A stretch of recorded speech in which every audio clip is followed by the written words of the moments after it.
Hi everyone, delonewolf here, and welcome to sisi, the test server for EVE Online. And I want to make this video to discuss a little bit how things went on during the mass test we did yesterday. So yesterday we had a mass test concerning the industry changes. Mostly it was to try and see how the industry window performed. And so yeah, I was there. There were probably close to 500 people in the station during the test. And yeah, it was decently interesting. I wanted to cover how the test went and some of the things that I also discovered while yeah, participating in this mass test. So basically what we had to do, first of all, we had to buy some blueprints, including one for something like small ammunitions, anything we wanted to. And after that, in order to test the performance, really what we had to do is, let's say that I want these iridium charges, just double click on that.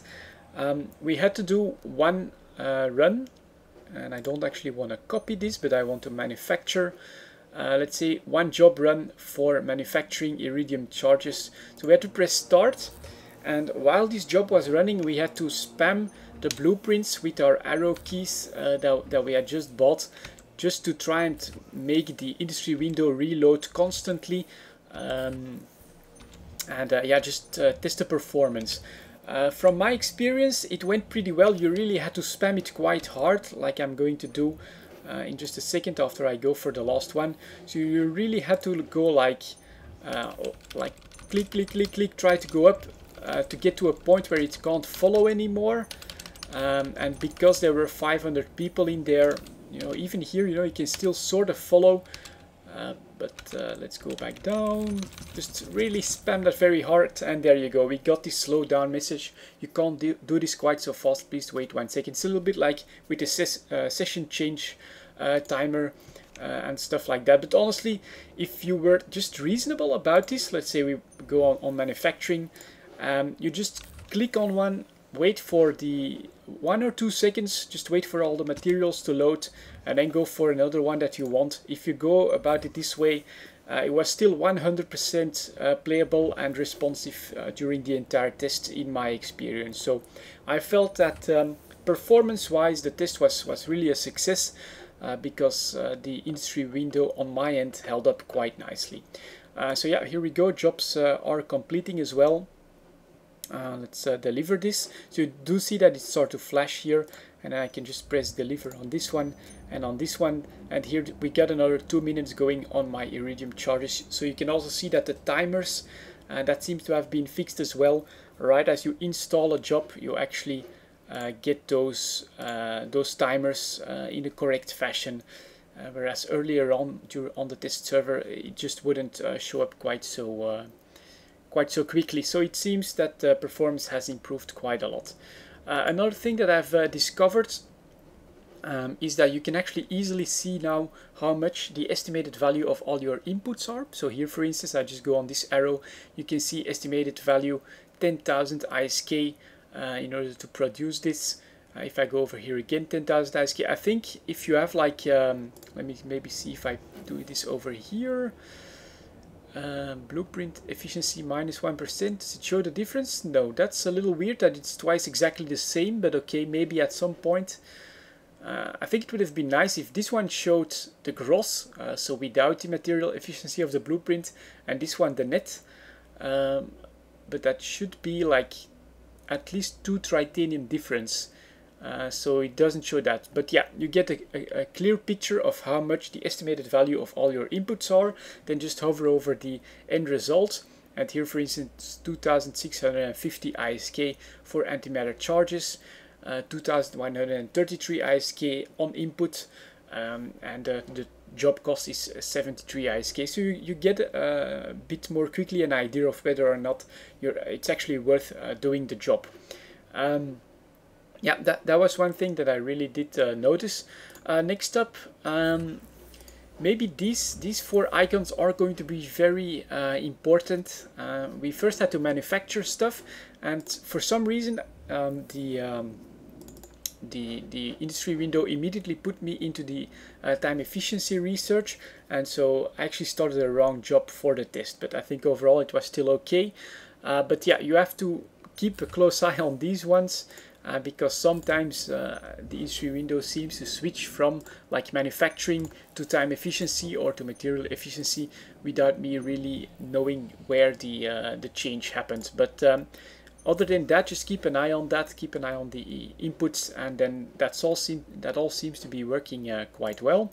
In the meantime, this was deliverable, so yeah, let's do that. Unfortunately, this one is in Nibale, so it's too far away for me to actually do that delivery from here. But yeah, performance pretty damn good. The industry window, I'm liking it quite a lot. You have a lot of information available. I love this input right here. You can see 34,500 estimated to make one drone. Drone estimated price 46,000. That's a healthy margin. You can work with that. Over here you have your job cost as well. The job duration and the skills that actually have an influence on this. And here as well, 1 out of 10 jobs has been installed, and you can see the skills that actually have an influence on that as well. So I love this window. I think it's going to be pretty good functionality wise, and it held up quite well. When it comes to facilities, this window, I don't think I noticed any changes here. It wasn't really touched on during the test, but you can see we did a lot of manufacturing during the mass test, and over here the system cost index jumped up to a full one. Not really sure if I can like show info. No, that goes to the straight to the information on the station itself. So I wonder if maybe if you, by hovering above this, it could show you like the percentage that it's going to cost. Still, this can help you to find systems that are not so high on the manufacturing list. So I think this will be okay. I would love to see like a percentage pop up here as well. And there you have then the taxes. Obviously the job window, as I've said, seems to be doing a lot better, especially on the status part here. You can clearly see how things are going along. And then finally the last part of the mass test was the teams window, and where you had to bid on this, and that was the very first time I actually touched on this window, so that was a pretty interesting experience. As you can see, if I need to restart this, or can I wish you could like eject this blueprint, but that was one thing I did mention to CCP as well. If you want to be able to see all the teams, you can't have a blueprint installed here. And as you can see right here, we'll have a lot of teams that we can bid on that will do different things. So I actually even think that small corporations can find something useful in this system. Next up, we had to go for Team 0G RST 00 was this one. Let me see here. No, for bidding you actually have to go for team chartering, and then over here it's gonna load all the teams.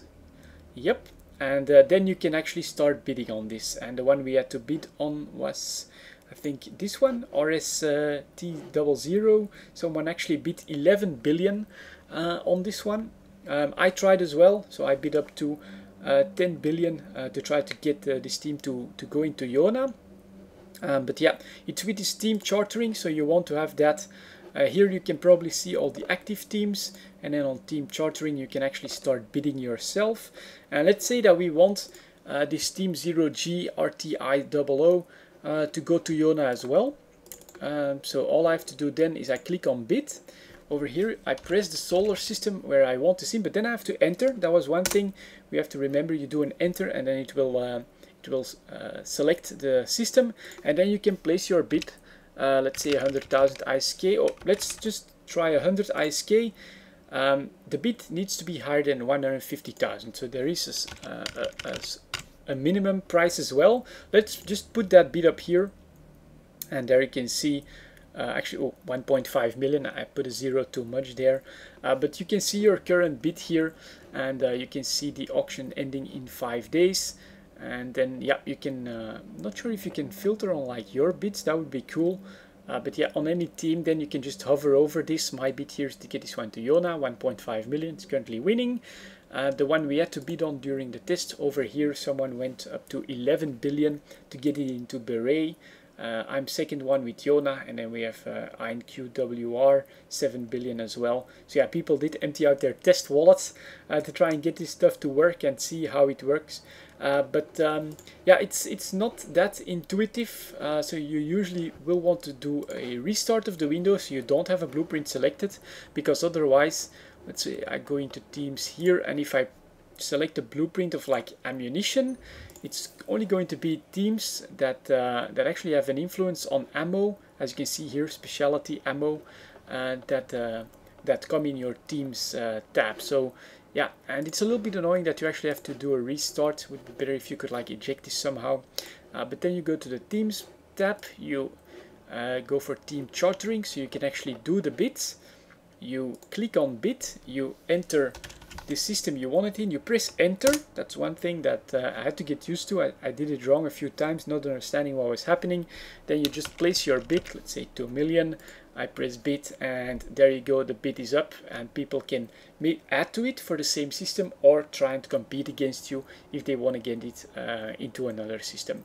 So yeah, that was the auctioning system. I was surprised how many teams there were, with something like 134 specialities.